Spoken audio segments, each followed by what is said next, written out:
Okay guys, so let's talk about lesson 5.2. It's exponential functions, which you learned in Algebra 2, but let's go through it quickly as kind of a reminder, and I feel like exponent work is always kind of an issue, so let's talk through some of those. So this first thing here is just kind of your general form. This is a constant base, meaning that's going to be a number right there, and then this is my variable power or exponent, so that's going to be where my variable is. Couple of just general things. If a is bigger than 1, then it's going to be kind of an increasing exponential function. If a is between 0 and 1, or like a smaller fraction, right, that's going to be a decreasing exponential function, which this should also point out to you, since there's not an option for it, that a is not going to be negative. A is going to be positive. Okay, so let's look at just a basic example real quick. If I took something where I had a 2 as a base and then I put numbers in as my exponent, the positive ones should be pretty simple. So if I put 2 in there, that's 2 to the 4th power, or sorry, 2 to the 2nd power, which is 4. If I put 1 in there, that's 2 to the 1st power, which is 2. If I put 0 in there, anything to the 0 power is 1. So remember that 2 to the 0 power is 1. Now this is where it starts to get weird. So if I take something to a negative exponent, a lot of people forget how to do this. If I put -1 up there as my exponent, this is the same thing as saying 1 over 2 to the 1st, or 1/2. So this one is 1/2. If I put a -2 in there, this is 2 to the -2, which is really 1 over 2 to the +2, which is 1/4.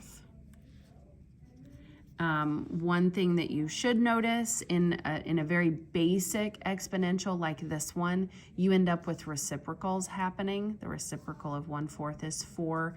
That will happen a lot, but just be careful because sometimes there are numbers in there that can change that. So if I were to graph this one, remember this is a is a 2, which means it is greater than 1, so it makes sense that it should be increasing over time, which it is. I can see that. So at -2, this is my -2 right here, I'm at 1/4. So let's see, if this is, I'm going to count this as being 1, so this is a half. So I'm just going to go right here on my graph. And then -1, I'm at 1/2. At 0, I'm at 1. So right now it almost looks linear. It's not, but it almost looks like it's kind of linear, but it is definitely not. And you can kind of start to tell that more here. So at 1, I'm at 2. Now you can see it increasing much more quickly.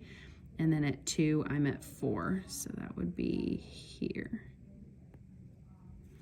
So this is what my function looks like. It just kind of goes uphill like that. And it has, this has a horizontal asymptote at y = 0, or on the x-axis, because there's nothing back here. There's kind of like a +0. So that's my asymptote right there, meaning my function is never going to cross over that axis. Okay, this one usually messes with people because it's a fraction with an exponent. So again, let's start with the easier ones. If I did 1/2 to the 0 power, well, anything to the 0 power is 1, so that one's pretty easy. If I did 1/2 to the 1st power, that's just 1/2, not 1. Sorry about that. That's just 1/2. It keeps it the same. So this is 1/2.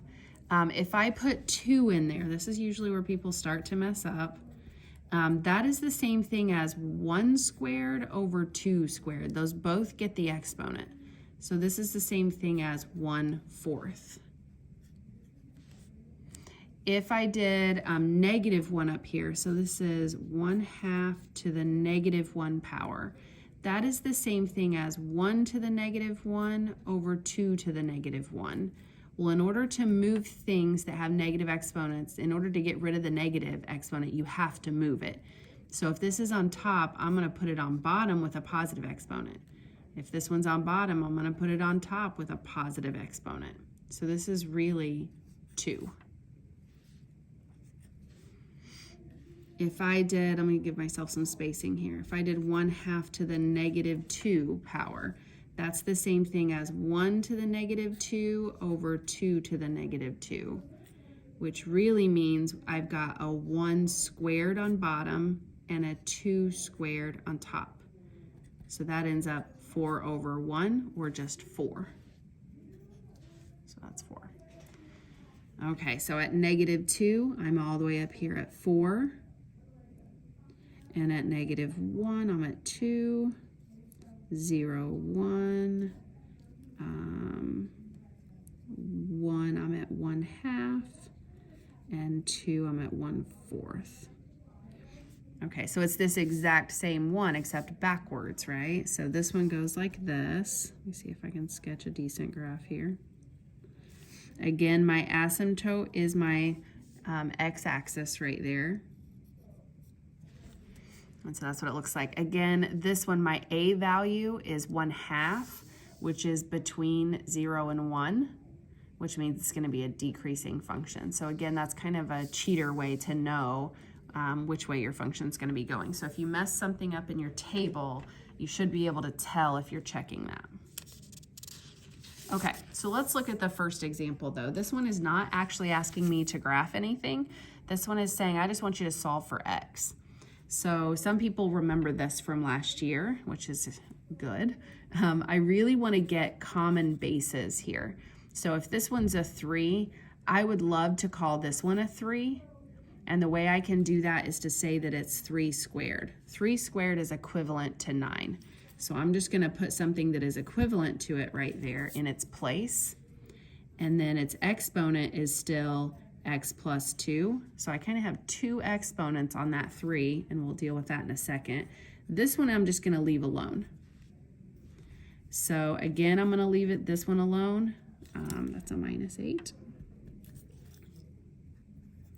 But this one, if you have an exponent with another exponent, a power to a power, I can multiply that. So this is the same thing as 3 to the 2x plus 4. Just make sure you distribute it. Then if this is the case, in order for this equal sign to be a true statement, these exponents would have to be the same or equal to each other.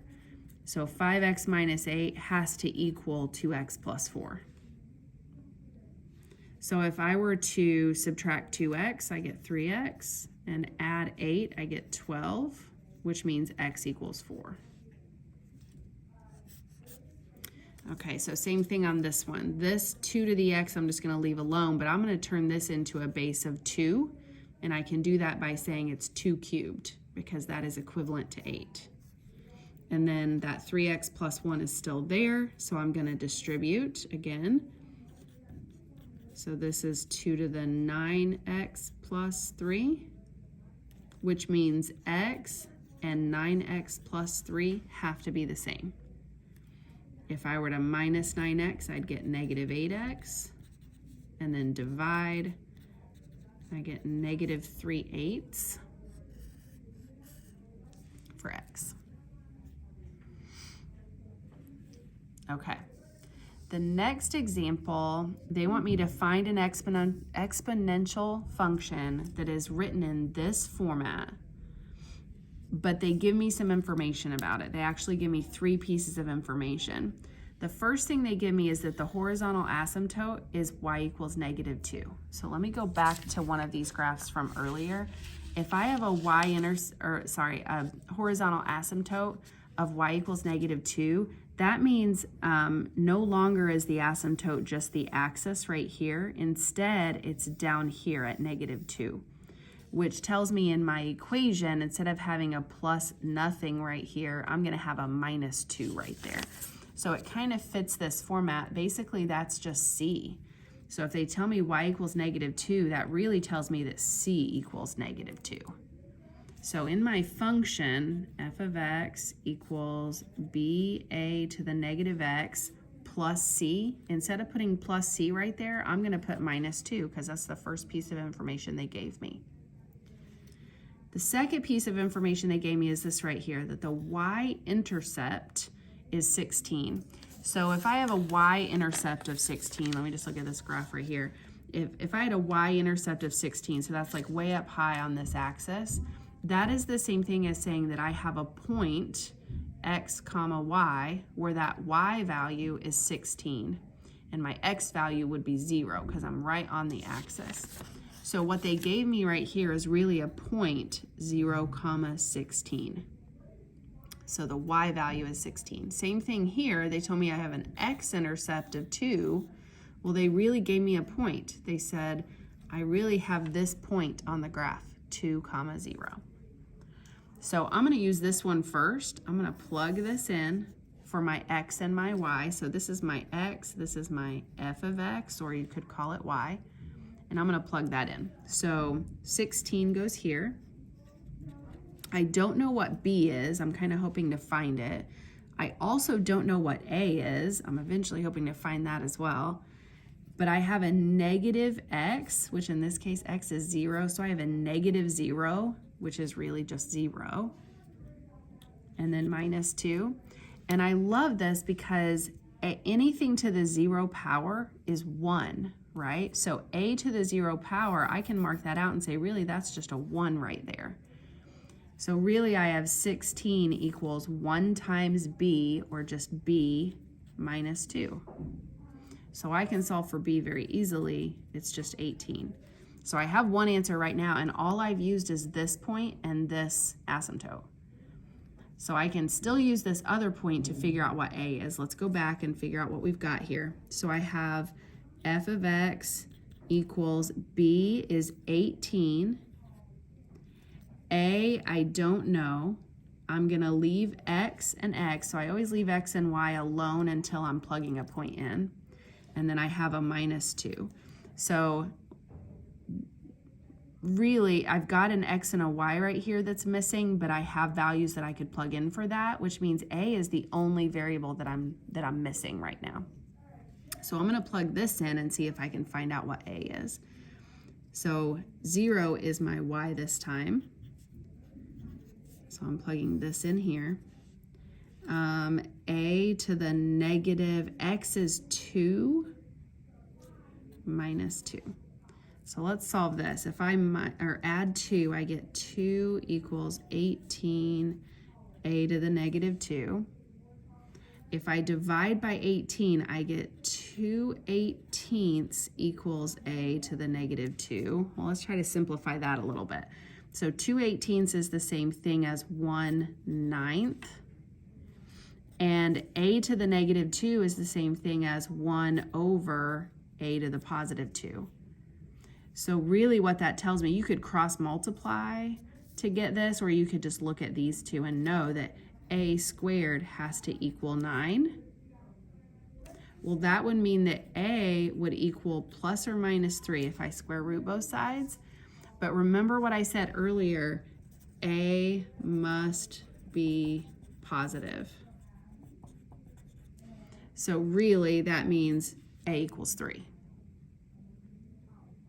Okay, so if they want me to write this equation, then I've got f of x equals b was 18, a was 3, positive 3, so I'm going to put a 3 right here, to the negative x, and then minus 2 was my c value. So this is in the form they asked me for.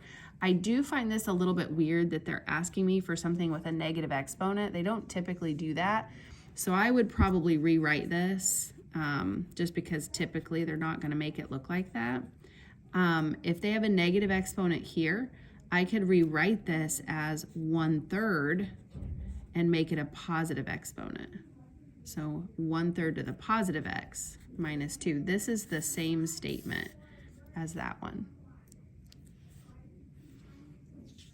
Okay, example 3, they want me to sketch this graph. This one gets really messy because of this crazy exponent. So let's talk about it a little bit. When I'm looking at this one, the first thing I want to do is make a table, especially because of how messy it is, but I'm going to try to leave myself some space on this one so I can kind of like really write out what I'm talking about here. The other thing I want to make sure I do, I'm going to rewrite this because this negative is just kind of driving me crazy. So if you have a negative exponent, again, move everything to the denominator. So I could rewrite this as 1 over 2 to the x squared. So our exponent has an exponent, which is weird, but we'll be able to deal with that in a second. So I'm just going to plug in -2, -1, 0, 1, and I'm going to squeeze 2 in right there. So if I plug in a -2, that means I'm just going to do all my work right here. I've got 1 over 2 to the -2 squared. That's really messy. But again, I've got a base of a 2, so I'm going to leave that alone for a minute, 2. But this, I've got a -2 squared as my exponent. Well, -2 squared is 4. So really I have 1 over 16 because 2 to the 4th power is 16.